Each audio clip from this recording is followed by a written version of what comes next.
This particular guy's brains was so sharp that even calculators could not compete with him in calculating numbers. Let's get to the story. You see, this particular man, he was an African slave in the 1920s. His name was Thomas Fuller.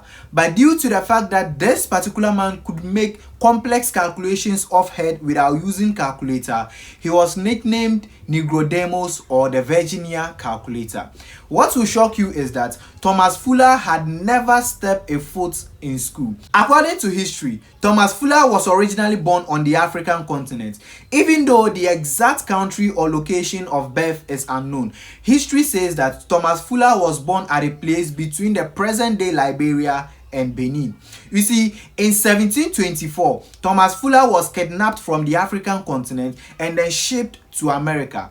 In America, Thomas Fuller was enslaved, or was made a slave, by the Elizabeth Cox of Alexandria in Virginia. And you know what? Despite the fact that Thomas Fuller was known or renowned for his mathematical prowess, the guy had never been to school. He was a complete illiterate. Nobody had ever taught him mathematics.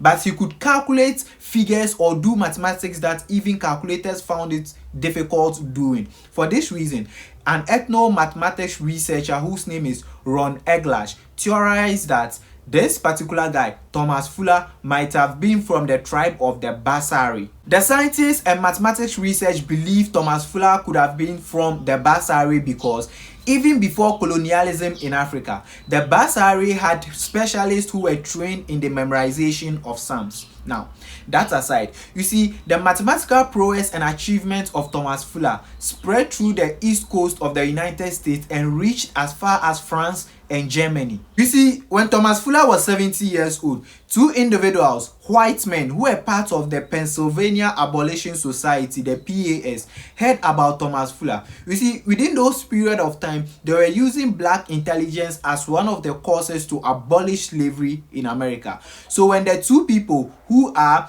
William Hartshorne and then also Samuel Coates, when they heard about Thomas Fuller's mathematical prowess or his extraordinary power in arithmetic, they stopped their travels to go and then investigate Thomas Fuller to really find out whether the stories going on about his mathematical prowess was true or false. So these two people, they went and then investigated Thomas Fuller, and the revelation will shock you. You see, when they got there, the first question they asked the guy was, how many seconds are there in 1.5 years? Like, how many seconds are there in 1.5 years? How could we immediately calculate this? But Thomas Fuller was able to give them an answer by telling them that in 1.5 years, there is 47,304,000 seconds. Yes, he told them immediately that in a year and a half, there is 47,304,000 seconds. They were shocked to hear that. Then they asked a second question, a very ridiculous and difficult question also.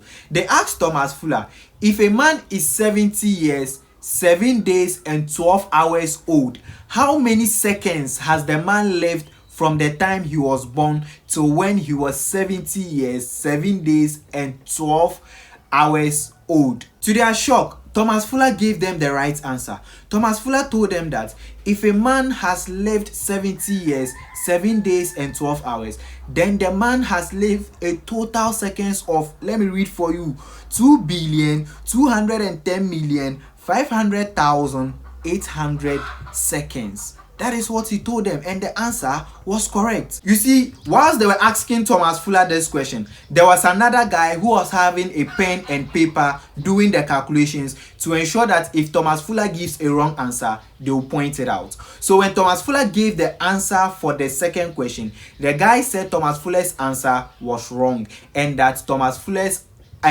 figure, the answer no, is too big, it should be small.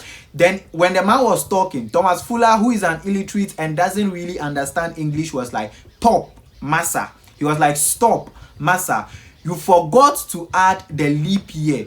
And yes, when they added the seconds in the leap year to the previous years, the answer Thomas Fuller gave was exactly the right answer. So after realizing that he has given the correct answer, they went on to ask the third question. This third question is the most complex of all the questions, and this question, I can't have it in my head, so let me read it for you. The question was, Suppose a farmer has 6 sows and each sow has 6 female pigs the first year, and they all increase in the same proportion to the end of 8 years. How many sows will the farmer then have?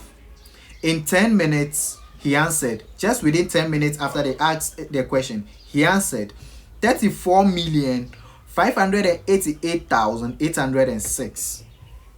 He said it. He answered the question, this difficult question, within just 10 minutes. And according to history, Thomas Fuller took up to 10 minutes to answer that question because he first of all did not really apprehend the question. You know, he wasn't educated, so English wasn't something he understood really well. And also, he was old. The man was 70 years old. So when the person who went and interviewed Thomas Fuller, or those who went to investigate Thomas Fuller's mathematical prowess, went and they were writing the report, they said that Thomas Fuller, at the age of 70, with signs of weakness from slavery and some, old age, could have been better at the arithmetic and mathematics at a younger age. And if he's still old and then tired from all this hard work and slavery and he's still answering this, then this particular guy would have been greater if he had education, and that it was a pity he wasn't educated. But Thomas Fuller responded by saying that it is best he wasn't educated, because most educated individuals end up becoming fools.